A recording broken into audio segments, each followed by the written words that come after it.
So, as I said that today I am going to start the question based on volumetric and gravimetric analysis. So, first of all, questions on gravimetric analysis, which is based on the concept of mole. You have to apply the mole concept, right?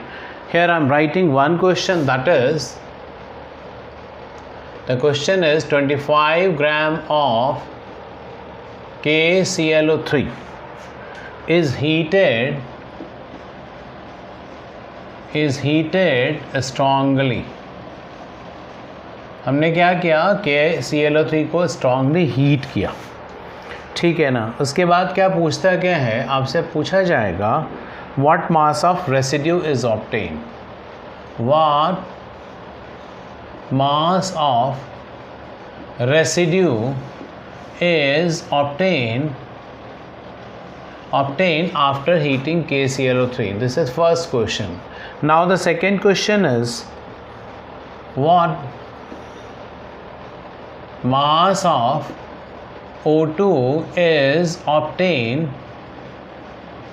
what mass of O2 is obtained after heating, right? So there are two questions, and you know the molecular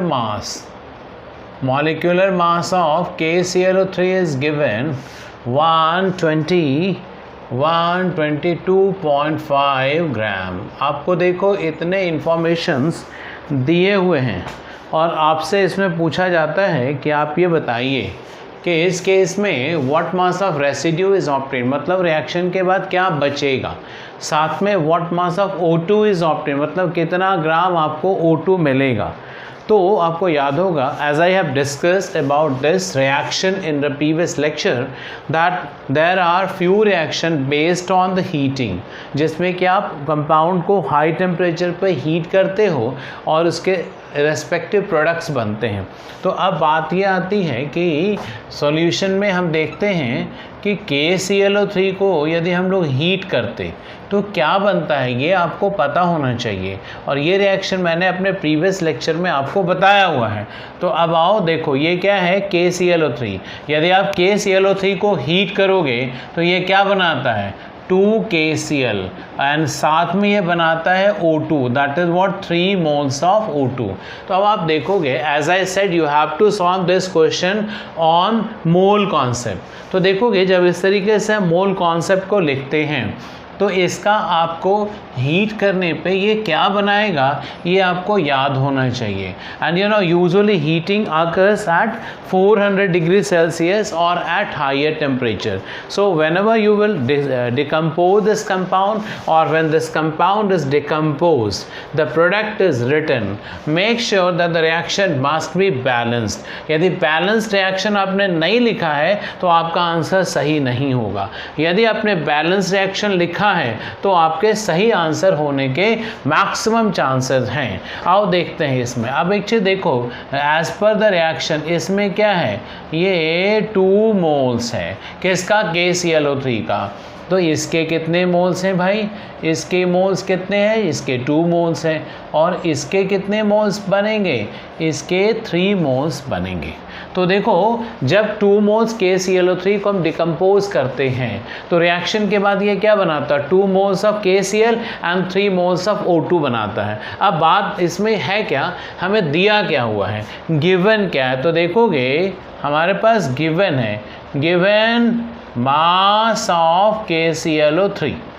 तो आप सबसे पहले क्या करो, ये जो मास KClO3 का है कितना दिया हुआ है, दैट इज 24.5 ग्राम। हमें इसमें करना क्या है, now change this gram into, किस में चेंज कर दोगे बच्चों बताओ, इसको आप मोल्स में चेंज करोगे। तो मोल्स में चेंज करने के लिए हम क्या लिखेंगे, देखो हम लिखेंगे गिवन मोल्स। तो इसका फॉर्मूला क्या होता है, मोल्स का क्या होता बताओ, गिवन मास अपॉन क्या होगा बताओ, मोलर मास। अब इसमें इंटरेस्टिंग बात क्या है, गिवन मास क्या है 24.5, और इस केस में देखो मोलर मास इसका कितना दे रखा है, यहाँ पे मोलर मास इसका दे रखा है 122.5। तो बच्चों एक चीज़ पे ध्यान देना, यदि हम इसमें से इसका डेसिमल हटा देते हैं, ठीक है ना, तो ये क्या हो जाएगा 245 अपॉन 122.5 इंटू 1/10 हो जाएगा। अब इसको हम देखो क्या करेंगे, इसको यूँ हम कट करेंगे तो ये 2 हो जाएगा और ये क्या हो जाएगा 0.2 मोल्स। इस केस में आप देखो गिवन मोल्स ऑफ KClO3 क्या है बताओ, गिवन मोल्स ऑफ KClO3 ये कितना है बच्चों 2 मोल्स दे रखा है। How many moles of KClO3 is given, there are 0.2 moles of KClO3 is given. Now the point is that we have to calculate residue and the O2 is obtained. residue का मतलब क्या हो गया, जो heating के बाद reaction में बच जाएगा। तो देखो ये सॉलिड है तो ये बच जाएगा एज अ रेसिड्यू, और ये O2 क्या है, ये गैसेस मॉलिक्यूल है, ये रिएक्शन से स्किप कर जाएगा। आई बात समझ में। अब हमें क्या पता करना है, सबसे पहले रेसिड्यू। तो रेसिड्यू क्या हो गया हमारा, KClO3 is residue in this case. So we have to calculate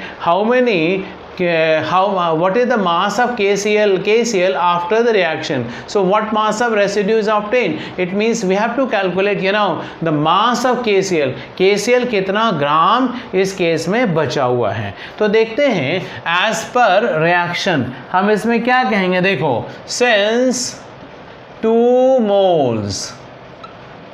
moles of KClO3 gives what 2 moles of, बोलो KCl देता है ये। इसी तरीके से हम क्या कहेंगे बच्चे बताओ, तो ये 1 मोल जो होगा, ये 1 मोल KClO3, 1 मोल KClO3 क्या देगा, this is 2/2 moles of KCl देगा। आई बात समझ में। इसीलिए अब हम कितने में देखेंगे, now in 0.2 moles as per the question given. तो ये 0.2 मोल्स ऑफ KClO3 ये क्या बनाएगा बच्चे, तो बताओ, देखो 2/2 multiplied by 0.2 moles of KCl, ये मिल गया ना। अब इसको हम कट कर देते हैं तो ये कैंसल्ड आउट हो गया। तो क्या मिला आपको, how many moles of KCl। तो now you see the mass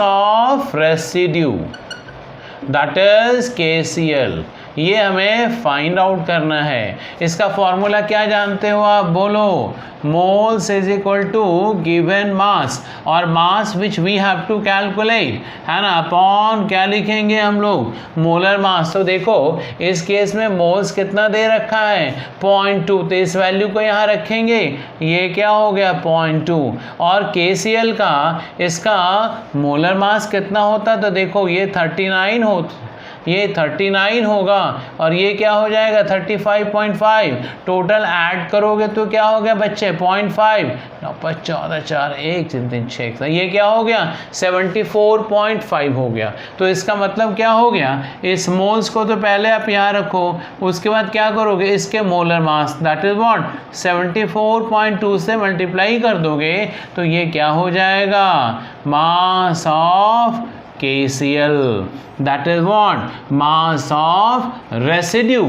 इस केस में जो KCl का मास होगा वो क्या होगा बताओ 0.2 into 76.2 that is equal to, ये कितने के बराबर हो जाएगा, ये कितने के बराबर हो गया, देखो it is equal to 14.54 gram of KCl। ये मास किसका मिला बच्चे बताओ, this is what mass of KCl। आई बात समझ में। तो ये हो गया हमारा क्या क्वेश्चन ए का आंसर। अब हमें किसका आंसर करना है, क्वेश्चन बी का आंसर करना है, ठीक है या नहीं। कैसे करेंगे क्वेश्चन बी का आंसर, देखो तो इसमें क्वेश्चन बी के आंसर को करने के लिए क्या करना पड़ता है, देखो यहाँ पे आपको देखना क्या है, ये देखो 2 मोल्स ऑफ KClO3 ये क्या देता है 3 मोल्स ऑफ O2। तो हम ऐसा कह सकते हैं क्या, since 2 moles of KClO3 will give what 3 moles of O2, so in 1 mole 1 mole of KClO3 क्या देगा ये बताओ? 3/2 3/2 क्या? Moles of O2। इसी तरीके से बच्चे लोग 0.5 मोल्स की हम बात करते हैं।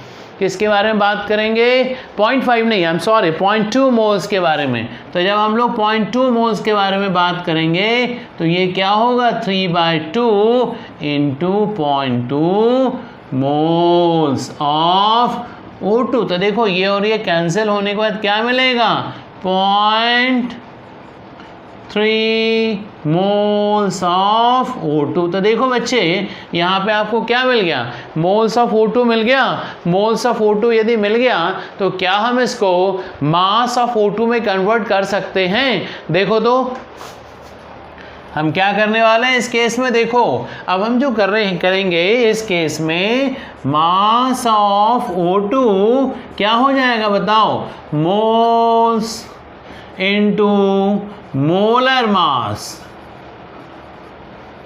ऑफ O2 मिलेगा या नहीं? तो इसको हम क्या करेंगे? मोल्स कितना मिला बच्चे? 0.3 और 0.3 और मोलर मास O2 का कितना है? मोलर मास O2 का 32 होता है। तो ये क्या मिल गया आपको? Mass of O2 obtain and mass of residue is what? देखो इस केस में मास ऑफ रेसिड्यू क्या मिल गया? 14.54 gram and mass of O2 क्या मिल गया बच्चे? 0.32 ग्राम। तो देखो जब इस तरीके का क्वेश्चन दिया जाए जिसमें आपका कॉन्सेप्ट हो, जो कॉन्सेप्ट बेस्ड होगा, दैट इज व्हाट?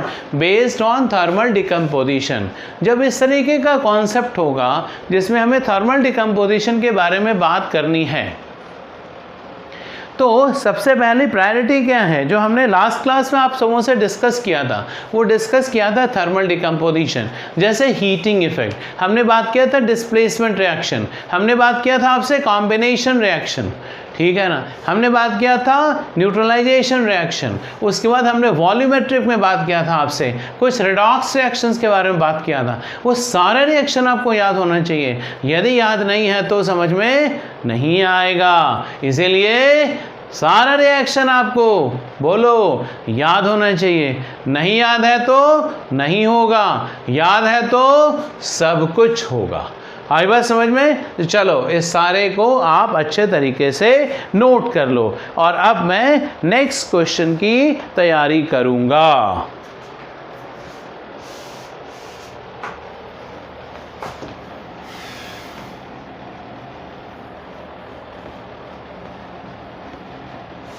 नोट कर लेना सब लोग अच्छे तरीके से।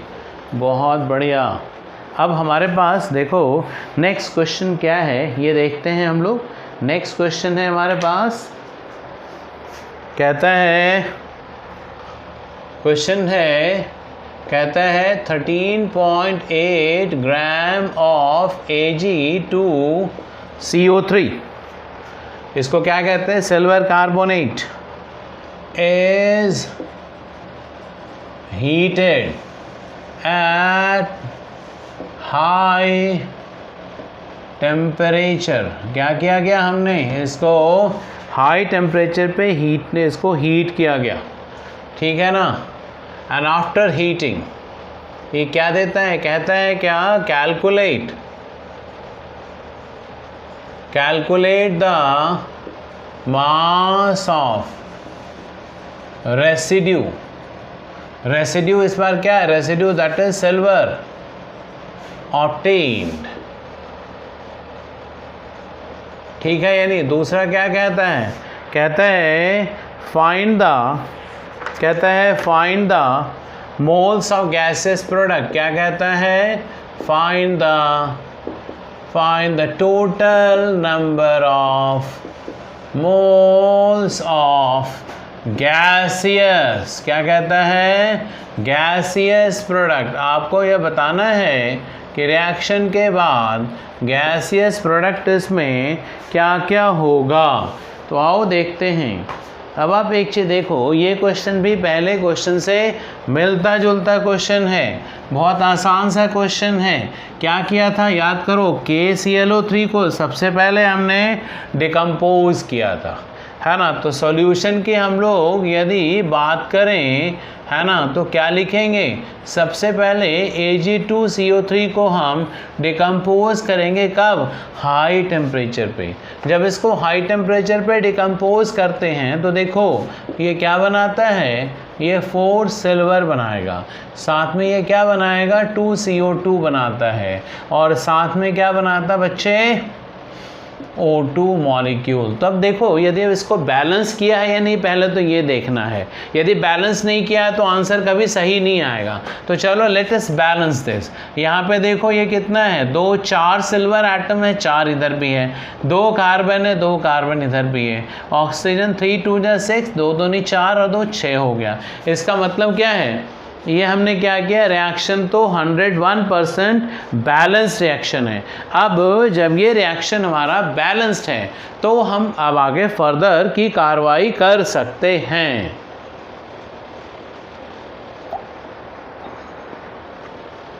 तो क्या करेंगे कार्रवाई, देखो हम इसमें सबसे पहले मोल्स का एनालिसिस करते हैं। तो देखो इस केस में कितने मोल्स हैं, इसमें देखो 2 मोल्स ऑफ Ag2CO3।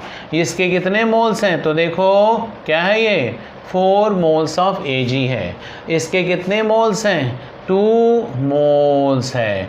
इसका कितना है बताओ, ये क्या है 1 मोल।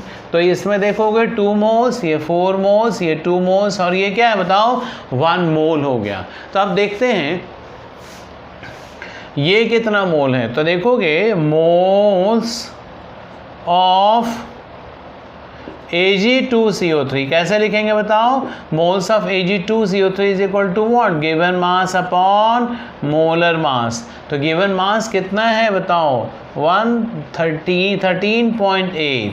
अब इसमें आपको क्या निकालना है, Ag2CO3 का मोलर मास। तो देखो बच्चों मोलर मास क्या, सिल्वर का वेट होता है कितना 108, इसको कैसे मल्टीप्लाई करोगे 2 से, फिर ये CO3 है, इसका मास कितना होता है 60, इसको मल्टीप्लाई करके जोड़ोगे तो क्या मिलेगा 276 ग्राम मिल गया, क्या मोलर मास ऑफ Ag2CO3। तो ये देखो ये क्या है 276। अब एक काम करो डेसिमल को हटाओ, तो ये क्या है 138, ये अपॉन 276 इंटू ये क्या है 1/10। तो देखो इसको कैंसिल करोगे तो ये क्या मिल गया 1/2 इंटू 10। क्या हम उसको ऐसे कर सकते हैं, ये कितने के बराबर हो गया बोलो, ये हो गया बेटा 0.5/10 that is equal to 0.05 moles हो गया। ये क्या हो गया बोलो 0.05 मोल्स ऑफ Ag2CO3 है। क्या है इस केस में बताओ 0.05 Ag2CO3 होगा इस केस में। आई बात समझ में। तो इस केस में 0.05 मोल्स Ag2CO3 मिला है। तो जो गिवन मोल्स है वो कितना है बताओ, जो गिवन मोल्स है वो 0.05 मोल्स आपको इस केस में दे रखा है। देख लेते हैं एक बार, चेक कर लेते हैं कैलकुलेशन मिस्टेक्स तो नहीं है। तो 216 और 60 276 हो गए, ये ठीक है हमारा। अब ये क्या है 138 है, 276 है, 35 को 70 से 33 को, ठीक है ये भी सही है। तो 1/2 क्या होता है 0.5 हो गया, तो ये 0.05 मोल्स हमारा यह भी सही है। तो अब हमें क्या देखना है, हमें सबसे पहले क्या देखना है रेसिड्यू के बारे में। तो रेसिड्यू इस केस में क्या बताओ बच्चे लोग, सिल्वर है। तो देखो ये 2 मोल्स कितना मोल देता है बताओ, क्या कहेंगे सिंस ए के लिए बात करें, since 2 moles of Ag2CO3 when heated it gives what 4 moles of silver। क्या देता है ये बताओ, it is responsible to give 4 moles of silver. अब इसके बाद क्या बात करेंगे बताओ, यदि 1 मोल होगा तो क्या देगा ये देगा 4/2 मोल्स ऑफ Ag। Ag क्या है यहाँ पे, ये Ag क्या है, ये सिल्वर क्या रेसिड्यू है, क्योंकि यही है जो हमारे कंटेनर में या प्रैक्टिकल के लिए जो पॉट लिया है वो बच्चे उसमें रहेगा। बाद बाकी ये तो गैसियस है, तो ये गैसियस प्रोडक्ट तो बच्चे लोग यहाँ से स्किप कर जाएगा। आई बात समझ में। तो इसी तरीके से हम क्या बोलेंगे 0.05 मोल्स ऑफ Ag2CO3। इससे क्या मिलेगा, ये हमें मिलेगा 4/2 इंटू 0.05 वॉट, बोलो, मोल्स ऑफ सिल्वर। तो देखो ये क्या हो गया 2, और इसको इससे मल्टीप्लाई करोगे तो क्या मिलेगा 0.1 मोल्स ऑफ सिल्वर। तो चलो इसका मास पता करते हैं हम लोग, है ना। तो देखो मास ऑफ सिल्वर, क्या हम ऐसा लिख सकते हैं, क्या लिखेंगे, मोल्स ऑफ सिल्वर इनटू क्या लिखेंगे बताओ, मोलर मास। तो मोल्स ऑफ सिल्वर कितना है 0.1, इसका मोलर मास कितना होता है सिल्वर का, देखो 108 ग्राम।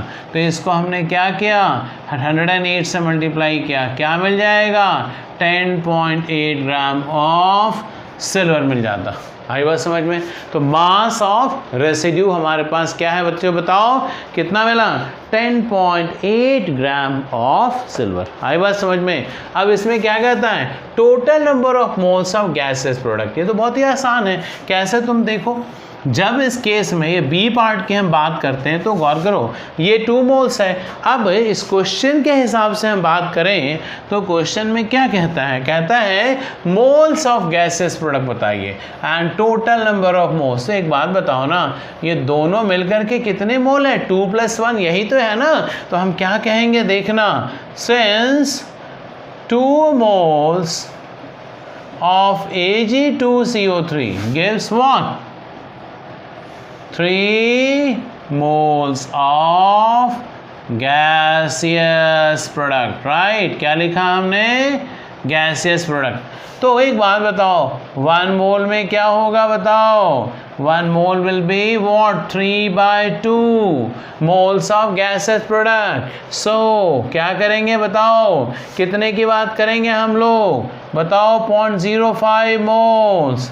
ये कितने मोल्स देगा बताओ, ये देगा 3/2 into 0.05 moles of gaseous product. आप इसको मल्टीप्लाई करोगे तो मोल्स ऑफ गैसियस प्रोडक्ट मिलेगा या नहीं मिलेगा बताओ।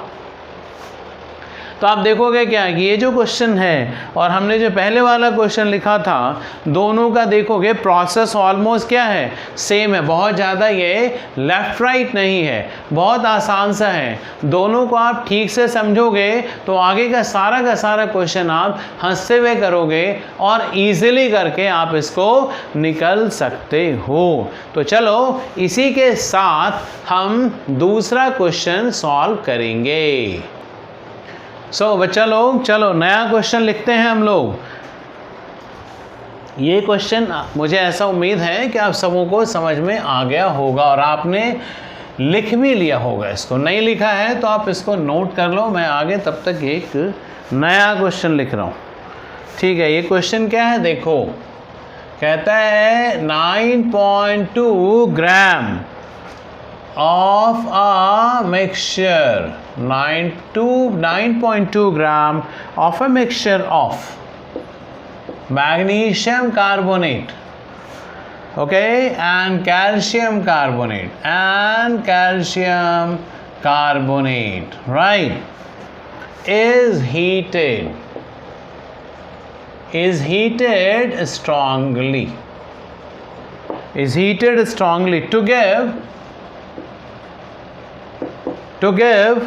4.8 gram of a residue, 4.8 gram of a residue. कहता है क्या है बच्चा सब देखो, find percentage composition, find percentage composition of the mixture। ऐसा क्वेश्चन में कहता है क्या कि ये जो 9.2 ग्राम है, इसमें 9.2 ग्राम में मैग्नीशियम कार्बोनेट कितना है और कैल्शियम कार्बोनेट कितना है, आपको इसका परसेंटेज निकालना है। तो बच्चे सब देखो, इसको निकालने से पहले हमें क्या क्या चीज़ पता होना चाहिए। फिर आती है बात, क्या है क्वेश्चन में, कहता है a mixture is heated strongly. तो देखो यदि आप मैग्नीशियम कार्बोनेट या कैल्शियम कार्बोनेट को हीट करते हो तो क्या होगा, देखना सॉल्यूशन में। ये क्या है, मैग्नीशियम कार्बोनेट। आप यदि इसको हीट करते हो तो ये क्या बनाता है, ये बनाएगा मैग्नीशियम ऑक्साइड, साथ में क्या बनाएगा, CO2। ये आपको याद रखना चाहिए, क्योंकि जैसे हमने सिल्वर कार्बोनेट में किया, तो सिल्वर कार्बोनेट को यदि आप स्ट्रांगली हीट करते हो तो silver carbonate on heating at high temperature finally gives silver. लेकिन इस केस में आपको फाइनली मैग्नीशियम नहीं मिलेगा। जब भी मिलेगा तो क्या मिलेगा, you will have always magnesium oxide. इस केस में जब भी मिलेगा तो मैग्नीशियम ऑक्साइड और साथ में CO2 गैस मिलेगा। इसी तरीके से बच्चे लोग देखो कि ये जो कैल्शियम कार्बोनेट है, इसको यदि हम लोग हीट करते हैं तो ये क्या देता है, ये देगा calcium oxide plus CO2 gas. तो देखो इस क्वेश्चन में क्या कहता है क्या, यदि आप 9.2 ग्राम को हीट करते हैं, ठीक है ना, और स्ट्रांगली हीट करते हैं, ठीक है, तो क्या देता है, 4.8 ग्राम ऑफ अ रेसिड्यू। इसका मतलब क्या है, देखना समझना बात को। इसका मास कितना है, इसका मास तो दे रखा है 9.2 ग्राम, और तो इसका मास कितना दे रखा है, क्योंकि दोनों तो रेसिड्यू है, तो इसका मास कितना दे रखा बताओ, 4.8 ग्राम दे रखा है। और यदि हम लोग लॉ ऑफ कंजर्वेशन ऑफ मास की बात करें, है ना, तो क्या आप बता सकते हो इसका मास कितना होगा। तो भाई एक बात बताओ, मास ऑफ CO2, हम क्या बात कर रहे हैं, मास ऑफ CO2 गैस क्या हो जाएगा, दोनों तरफ ये लॉ ऑफ कंजर्वेशन ऑफ मास से बराबर होना चाहिए। ऐसे में हम क्या करेंगे, 9.2 माइनस 4.8, 12 में से 8 गया, क्या हो गया 4, और ये 8 में से 4 गया, क्या हो गया 4। इसका मतलब क्या हो गया बच्चा, सब बताओ, what is the mass of carbon dioxide. तो मास ऑफ कार्बन डाइऑक्साइड क्या हो गया, 4.4 ग्राम। आप लोग इसे ठीक से देखो, समझो, एक बार फिर मैं बोलूँगा इसको।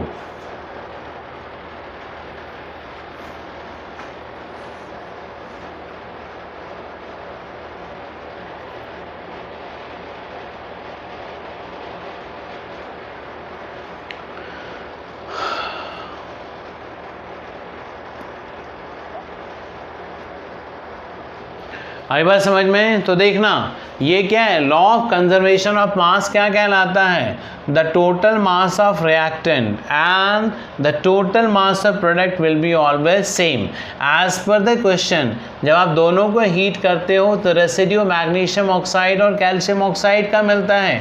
अब इन दोनों का वेट कितना दे रखा है, ये क्वेश्चन में दे रखा है 4.8 ग्राम। क्या है ये, रेसिड्यू, तो रेसिड्यू तो यही होगा, ठीक है या नहीं। हमने इससे क्या निकाल लिया, यदि इन दोनों का मास, इन दोनों का सम 4.8 ग्राम है तो इन दोनों का सम क्या होगा, mass of CO2 gas is equal to what, 4.4 gram. ये जो 4.4 ग्राम है ये क्या है बताओ, मास ऑफ CO2, हम ब्रैकेट में कर देते हैं फ्रॉम MgCO3, है ना, प्लस क्या हो जाएगा बताओ, मास ऑफ CO2, ब्रैकेट में क्या कर देंगे हम लोग, कैल्शियम कार्बोनेट। तो इसका वेट कितना हो गया, 4.4 ग्राम हो गया बच्चे लोग।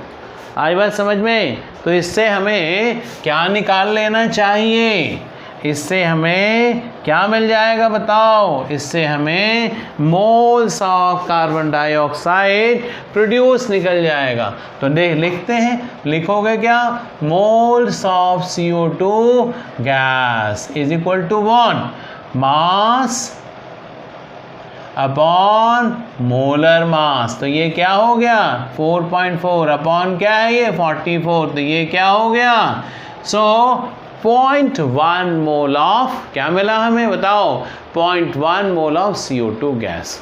तो ये तो हमें पता चल गया मोल्स ऑफ CO2 गैस कितना है बच्चे लोग। तो ये क्या है बताओ, दिस इज इक्वल टू 0.1 मोल। कितना मोल मिल गया इसमें बताओ, दिस इज इक्वल टू 0.1 मोल मिल गया। आई बात समझ में। इसी तरीके से हम आगे देखते हैं।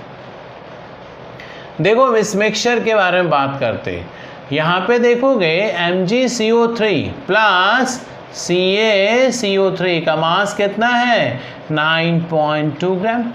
तो यदि हम कहते हैं कि x ग्राम ऑफ क्या है MgCO3, तो क्या कहेंगे 9.2 minus x gram of calcium carbonate.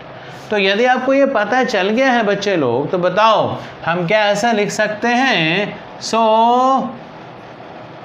Moles of MgCO3 is equal to what x upon, इसका मास कितना होता है, मैग्नीशियम का 24 होता है, कार्बोनेट का 60, तो ये क्या हो जाएगा बच्चे लोग 84 हो गया। इसी तरीके से मोल्स ऑफ कैल्शियम कार्बोनेट, ये क्या होगा बताओ, ये होगा 9.2 minus x upon calcium carbonate का वेट कितना होता, इसका 60 और इसका 40, सो 40 प्लस 60 100। तो आपको क्या मिल गया इस केस में बताओ। Now you have moles of magnesium carbonate and moles of, बोलो ये तो लिख लिया होगा सबने, ठीक है ना।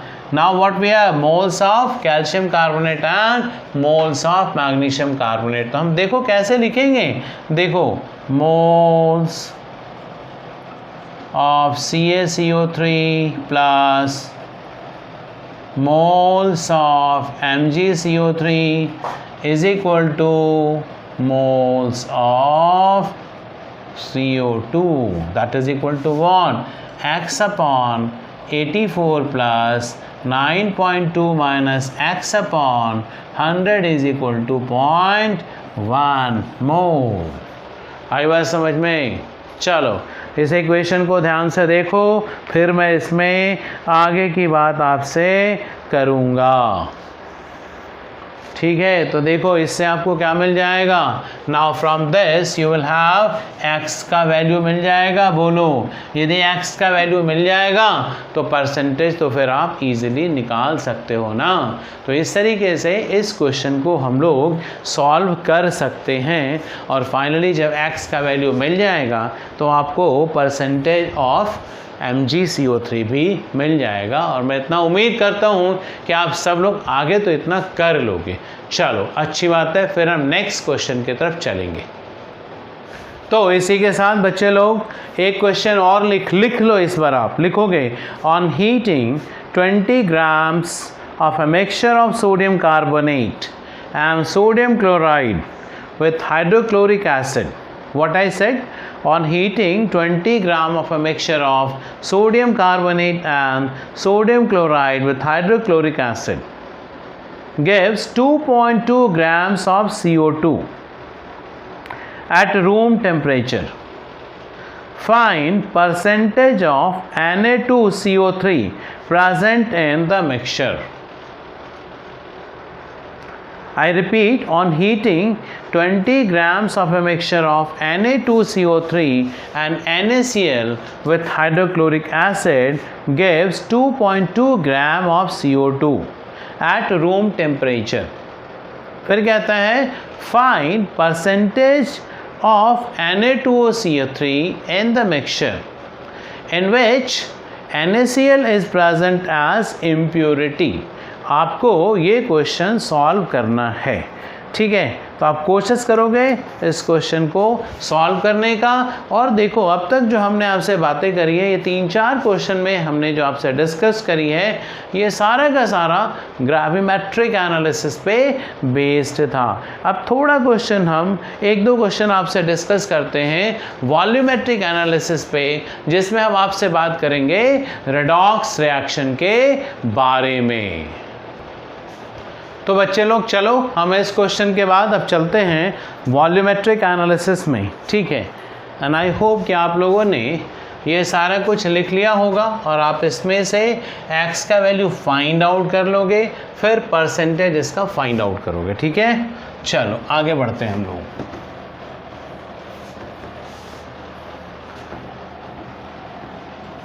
एक क्वेश्चन लिखोगे that is based on redox reaction. किस पे बेस्ड है ये? It is based on redox reaction. Question क्या कहता है?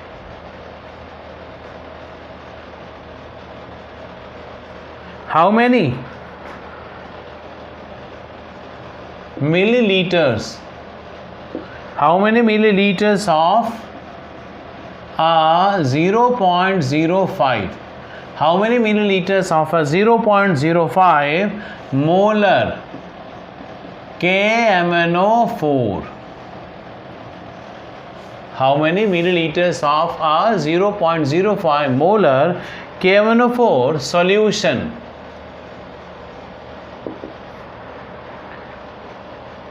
is required? Solution is required to oxidize 2 grams of FeSO4 in a dilute acid solution। ये आपके लिए क्वेश्चन है, ठीक है। ये क्वेश्चन आपसे पूछा जा रहा है। अब इसमें देखना क्या है, क्या कहता है? How many millilitres of this one. इसका मतलब क्या है? पहली बात तो हमें ये पता करना है कि ढूंढना क्या है, आंसर में क्वेश्चन में पूछता क्या है। तो देखो आपको क्या करना है, नीड टू फाइंड, क्या कहता है? Find volume of KMnO4। ये तो आपसे पूछा जा रहा है कि भाई KMnO4 का वॉल्यूम कितना होगा। अब इसमें कहता है क्या कि how many millilitres of 0.05 KMnO4 solution is required to oxidise. तो यदि ये वर्ड आ रहा ऑक्सीडाइज, इसका मतलब ये जो केस है ना, ये कैसा केस है बोलो? It is a redox reaction. क्योंकि देखो यदि ऑक्सीडेशन है तो रिडक्शन तो ज़रूर होगा। तो एक बात तो ये पता चला, दूसरी बात क्या पता चलती है? ये एक रेडॉक्स रिएक्शन है। और आप जानते हो, जैसा कि हमने लास्ट क्लास में और हमारे प्रीवियस वीडियो में आपने देखा होगा कि ये जो 2 KMnO4 है, इसका रिएक्शन कराते हैं हम लोग ना 3H2SO4 के साथ। ये क्या बनाता है? 2K2, not 2K2, it is exactly K2SO4 plus 2MnSO4 plus क्या बनाता है बच्चों? 3H2O बनाता, और साथ में ये 5 नेसेंट ऑक्सीजन बनाएगा। अब इसके बाद देखना क्या है, ये क्या है? डाइल्यूट एसिड कहता। तो डाइल्यूट एसिड का मतलब ये याद रखना, इस तरह के रिएक्शन में 90.99% चांसेस हैं कि क्या लिया गया है? Dilute H2SO4। So I have taken in this case dilute H2SO4। अब एक चीज़ देखो क्या कहता है, how many millilitres of a 0.05 molar KMnO4 solution is required to oxidise. मतलब क्या है? ये क्या कर रहा है? ऑक्सीडाइज कर रहा है इसको। तो यदि KMnO4 इसको ऑक्सीडाइज कर रहा है, इसका मतलब ये हो गया कि ये FeSO4 जो है वो KMnO4 को रिड्यूस करेगा। आई बात समझ में? अब जब आपको ये बात पता है कि ये रिएक्शन, इस रिएक्शन में एक हमारा ऑक्सीडाइजिंग एजेंट है तो दूसरा ज़रूर रिड्यूसिंग एजेंट होगा। बहुत सिंपल सी बात है। यदि मैं आपको की क्लास ले रहा हूँ, यदि मैं ये बातें पढ़ा रहा हूँ, तो ये मैं मान के चलता हूँ कि मुझे सुनने वाला मेरा स्टूडेंट है जो ये बैठा हुआ है, मेरी बातों को सुन रहा है। आप सुन रहे हो ना? आप सुन रहे हो तो तभी तो मैं आपको सुना रहा हूँ। इसका मतलब क्या है? यदि मैं ऑक्सीडाइजिंग एजेंट हूँ तो आप क्या हो गए? रिड्यूसिंग एजेंट हो गए ना। तो आप ये समझो कि कभी भी रिएक्शन होगा, यदि ऑक्सीडाइजिंग एजेंट है तो रिड्यूसिंग एजेंट भी होगा, और यदि रिड्यूसिंग एजेंट है तो ऑक्सीडाइजिंग एजेंट तो ज़रूर होगा। तो इसलिए मैं यहाँ पे कह रहा हूँ, यहाँ पे मैंने इसीलिए कहा है कि यदि ऑक्सीडाइजिंग एजेंट है तो ये रिड्यूसिंग एजेंट है। अब ये यदि ऑक्सीडाइजिंग रिड्यूसिंग आपको पता चल गया तो आपको इसका रिएक्शन भी पता होना चाहिए। कि ये रिएक्शन कैसे होता है। ये रिएक्शन मैंने लास्ट क्लास में भी लिखा था, मतलब मैं अपने प्रीवियस वीडियो में मैंने लिखा है। उसमें क्या है देखो, जब कभी भी FeSO4 होगा तो ये H2SO4 के साथ रिएक्शन करके बच्चे लोग Fe2SO4 होल थ्राइस बनाता है, साथ में ये नेसेंट हाइड्रोजन भी बनाएगा। और ये देखना, ये जो नेसेंट हाइड्रोजन है ये नेसेंट ऑक्सीजन के साथ क्या बनाता है, ये H2O।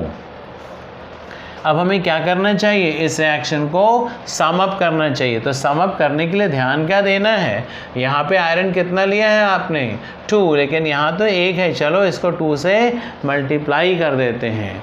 तो ये तो बैलेंस हो गया, लेकिन यहाँ देखो यहाँ कितना नेसेंट ऑक्सीजन है 5, यहाँ पे कितना है 1 है। तो चलो इसको भी हम लोग 5 से मल्टीप्लाई करके बैलेंस करेंगे। मैं फिर कह रहा हूँ, ये रिएक्शन, इस तरह का रिएक्शन मैंने प्रीवियस वीडियो में लिखा हुआ है। तो आप सबों से मेरा ये निवेदन है, आप सबों से ये रिक्वेस्ट है कि आप लोग इसे पहले वाले वीडियो में मैंने जितना भी रिएक्शन लिखा है, आप सब लोग मिल करके उस वीडियो के रिएक्शन को याद करो, क्योंकि वो आपके लिए इस तरह के क्वेश्चन को सॉल्व करने में काफ़ी हेल्पफुल होगा। So I suppose these action will be quite helpful you in solving all the questions based on redox reaction.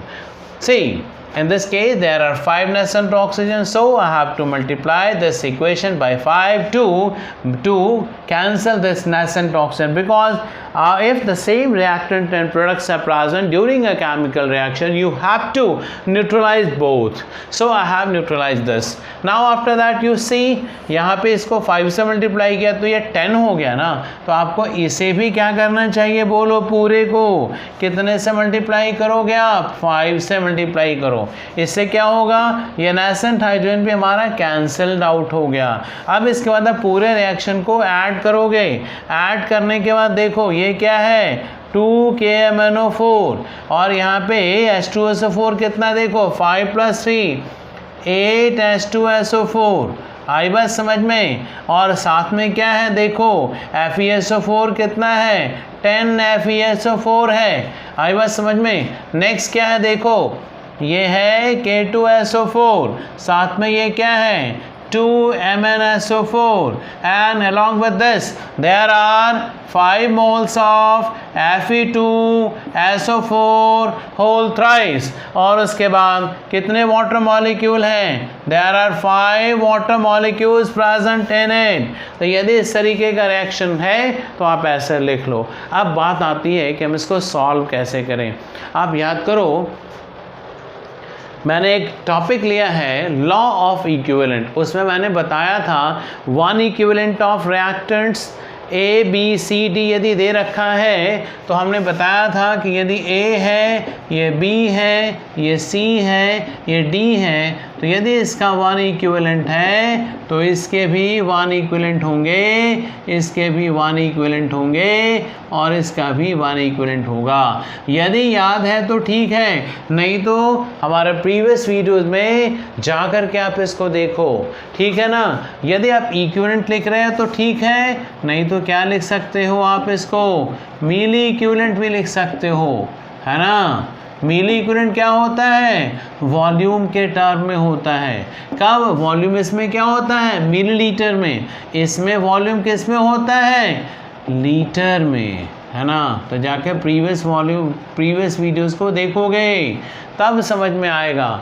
चलो ये आपने लिख लिया। अब मैं इसी रिएक्शन को बहुत बड़ा सा मैंने लिख दिया था समझाने के लिए, इस रिएक्शन के में इतने की ज़रूरत नहीं है, आपको छोटा छोटा क्या है वो याद रखना चाहिए।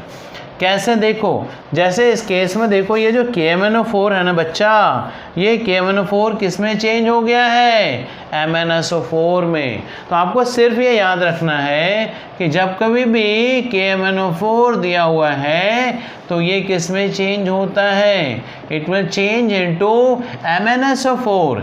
एक बात आपको ये याद रखनी है। दूसरी बात आपको क्या याद रखनी है बच्चे, कि ये जो FeSO4 है ये रिएक्शन के बाद Fe2SO4 होल थ्राइस बनाता है। ये आपके लिए अहम मुद्दा है। जो आपको याद रखना चाहिए।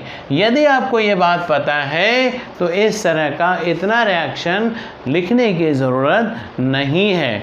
आप बिना ये सारा रिएक्शन लिखे भी आप इस क्वेश्चन को सॉल्व कर सकते हो। देखो ना, यदि ये आप सबको याद है तो मैं इसे रब कर देता हूँ, इसकी ज़रूरत ही नहीं। बात आती है समझ में या नहीं? यदि आपको ये सारा कुछ याद है तो आपको इसे इतना लिखने की ज़रूरत नहीं है। मैंने इसे लिखा इसलिए क्योंकि अभी आप छोटे हो, अभी आप शुरुआत कर रहे हो, है ना, तो इसलिए मैंने इसको पूरा डिटेल्स में लिखा। अदरवाइज़ क्या करना है, देखो ना, ये क्या लिखा था हमने, KMnO4, और इस बार आप क्या लिख दोगे, सिंपल H+। फिर क्या लिखा हमने, FeSO4। फिर क्या लिख देंगे बताओ ना, MnSO4, राइट। उसके बाद क्या है, ये क्या लिखा हमने, Fe2SO4 होल थ्राइस। इतना भी लिखने से हमारा काम चल जाता है। अच्छा, एक बात और भी है, इसी रिएक्शन को और कैसे दे सकते हैं एग्ज़ाम में, है ना, वो कैसे देंगे, देखो ये हमने तो KMnO4 लिखा, they will give you simply MnO4 minus NH+ लिखा जाएगा। और ये भी पूरा नहीं लिखते हैं वो, कई बार वो क्या लिखेंगे, Fe2+। तो ऐसे में आप क्या करोगे, क्वेश्चन को देखना, ऐसे भी लिखा होता है। आई बात समझ में? तो ये सारा चीज़ आपको याद रखना चाहिए। यदि ये याद है तो ये क्वेश्चन जो है आपका बिना लिखे हुए भी, बिना किसी मेहनत के भी आप इस क्वेश्चन को ईज़िली सॉल्व कर सकते हो, ऐसा मेरा मानना है। तो इतना समझ गए हो तो चलो अब हम इसके आगे की बात आपसे करते हैं। अब हम इसे फाइनली सॉल्व करने जा रहे हैं कि हम इसमें इस तरह के क्वेश्चन को, थ्योरी मैंने आपको हर तरीके से बता दिया। इसी रिएक्शन को ऐसे भी लिख सकते हैं, ऐसे भी लिख सकते हैं, और जो पहले दिया गया था वैसे भी लिख सकते हैं, है ना। तो इसे भी मैं हटा रहा हूँ। अब फाइनली अब मैं इसको सॉल्व कर रहा हूँ। कैसे सॉल्व करेंगे, तो देखो यहाँ पे क्या दिया हुआ बच्चे, KMnO4, और ये किसको ऑक्सीडाइज कर रहा है, ये देखो FeSO4 को ऑक्सीडाइज कर रहा है। क्या बनेगा इससे हमें कोई लेना देना नहीं है, ठीक है या नहीं। हमें क्या मतलब है इससे और इससे। अब इसका क्या है, देखो इसका मैंने क्या लिखा, मिली इक्विवेलेंट, ये इसका मिली इक्विवेलेंट और इसका मिली इक्विवेलेंट क्या होगा, बराबर होता है। और मिली इक्विवेलेंट का फॉर्मूला आप जानते हो ना, क्या होता है, मिली इक्विवेलेंट का फॉर्मूला एक तो होता है normality into volume in millilitre, ये क्या कहलाता है बच्चों, मिली इक्विवेलेंट। दूसरा क्या होता है, दूसरा होता है weight upon equivalent weight into 1000, यह भी हमारा क्या होता है, मिली इक्विवेलेंट।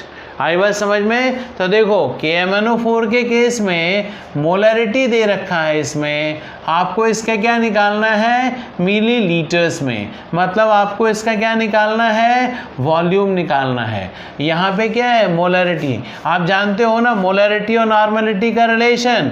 तो इस केस में यदि आप मोलरिटी को नॉर्मलिटी में कन्वर्ट करना चाहते हो तो इस केस में हमें इसको कितने से मल्टीप्लाई करना पड़ेगा, 5 × 0.05। ये मल्टीप्लाई करोगे तो ये किस में चेंज हो गया, नॉर्मलिटी में। क्यों, क्योंकि देखो ये जो रिएक्शन में हमारा KMnO4 है ये किस में चेंज हो गया, ये चेंज हो गया Mn2+ में। यहाँ पे इसका ऑक्सीडेशन स्टेट क्या है, +7, यहाँ पे इसका ऑक्सीडेशन स्टेट क्या है, +2। ऐसे में इसका n फैक्टर क्या हो गया, 5। सो कितने इलेक्ट्रॉन के गेन किया है, ये 5 इलेक्ट्रॉन का गेन किया, तभी तो ये Mn2+ में चेंज हो गया। ये हमने आपको इक्विवेलेंट वेट, जब हमने आपको मोल कॉन्सेप्ट पढ़ाया था, मोल के बारे में शुरुआत करी थी, उसी के साथ मैंने इसके बारे में भी लिखाया हुआ है, इक्विवेलेंट वेट में लिखाया हुआ है। और आज चूँकि हम बहुत दिनों के बाद, बहुत सारे वीडियोज़ के बाद आज इस पर बात कर रहे हैं, इसलिए मैं इसमें पूरा समय दे रहा हूँ। तो खैर चलो मिली इक्विवेलेंट की हम बात करते हैं। तो मिली इक्विवेलेंट क्या होता है, normality into volume in millilitre. और इसका क्या होगा, इसका देखो मास दे रखा है, तो ये वाला फॉर्मूला नहीं यूज़ करेंगे, ये वाला फॉर्मूला यूज़ करेंगे। मास कितना है इसका, 2 ग्राम। FeSO4 में तुम देखो, ये देखो FeSO4 ये किस में चेंज हो रहा है, ये +2 से +3 में चेंज हो रहा है ना बच्चे। कैसे, देखो यदि नहीं समझ में आता तो देखना, मैंने इसी को समझाने के लिए सारा रिएक्शन लिखा है। आप उस सारे रिएक्शन को 2-3 बार लिखोगे तब जाके अच्छी तरीके से समझ में आएगा।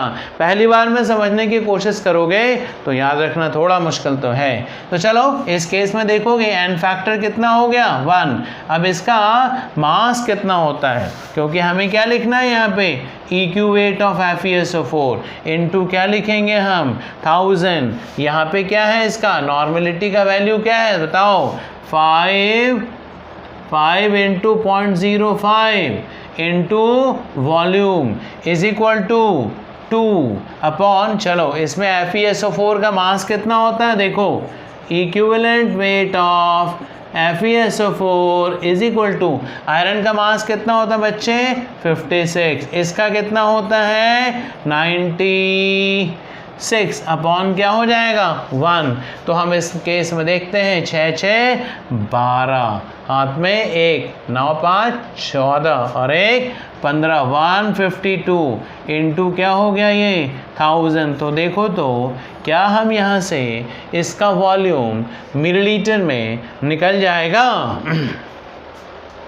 बोलो ना निकलेगा या नहीं। क्या करेंगे, इसको कैंसिल करके यहाँ से V का वैल्यू आपको मिल जाएगा, ऐसा मैं उम्मीद करता हूँ। और ठीक है, और ये भी कह रहा हूँ आप सबों को, यदि आप इसे ठीक से समझना चाहते हो, अच्छे तरीके से आप इसको बढ़िया से करना चाहते हो, तो मैंने काफ़ी अच्छे से इसको कोशिश करी है समझाने की। और फिर कह रहा हूँ बार बार कि आप चूँकि काफ़ी दिनों के बाद इसे पढ़ रहे हो तो थोड़ा समय तो लगेगा इसे समझने में।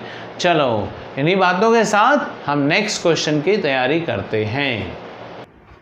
चलो बच्चों, तो इसी के साथ हम नेक्स्ट क्वेश्चन की तरफ चलते हैं और क्वेश्चन लिखेंगे। कहता है in a quantitative determination, in a quantitative determination of a reaction, 0.42 gram of FeSO4 was required to react with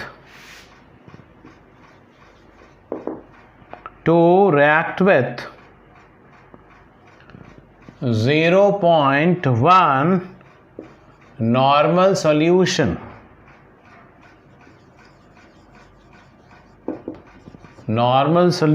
of KMnO4।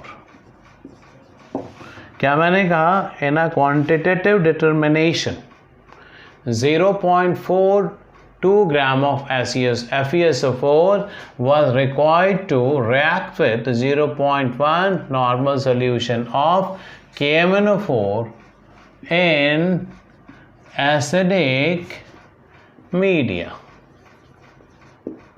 ठीक है, तो कहता है क्या, find the volume of KMnO4, find the volume of KMnO4 in milliliter। ठीक है, तो ऐसे में क्या लिखोगे आप, सेम क्वेश्चन है सेम आंसर होगा। क्या लिखेंगे बोलो, ये KMnO4 है, ये एसिडिक मीडिया में, ये क्या है FeSO4, रिएक्शन के बाद ये क्या बना देता है MnSO4, साथ में क्या बनाता है Fe2SO4 होल थ्राइस। तो तो जब कोई भी FeSO4 होगा ये किस में चेंज हो जाएगा, it will change into Fe2SO4 whole thrice. मांगता क्या है, volume of K1O4 in millilitre. इसका मतलब क्या है, इस केस में normality into volume is equal to, ये वेट दे रखा है तो क्या लिखेंगे 0.42, इसका मोलर मास अभी अभी निकाला था, दैट वाज व्हाट 152, और इसको क्या करोगे आप 1000 से मल्टीप्लाई कर दो। तो देखो 0.1 into volume in millilitre is equal to 0.42 upon 152 into 1000, तो वॉल्यूम इन मिलीलीटर क्या हो जाएगा 0.42 अपॉन 152 इंटू 1000 अपॉन 0.1। इस तरीके से आपका ये क्वेश्चन देखो कितनी आसानी से सॉल्व हुआ। ये कब, जब आपको इस तरीके का रिएक्शन अच्छे तरीके से याद हो। आई बात समझ में? तो चलो इस तरीके से हमने आज स्टोइचियोमेट्री को इसी रिएक्शन के साथ, इसी क्वेश्चन के साथ मैं ख़त्म करता हूँ, और नेक्स्ट चैप्टर में हम आपसे मिलेंगे पीरियोडिक टेबल में। ठीक है, तब तक के लिए thank you so much all of you for watching my videos. Right, thank you to all of you.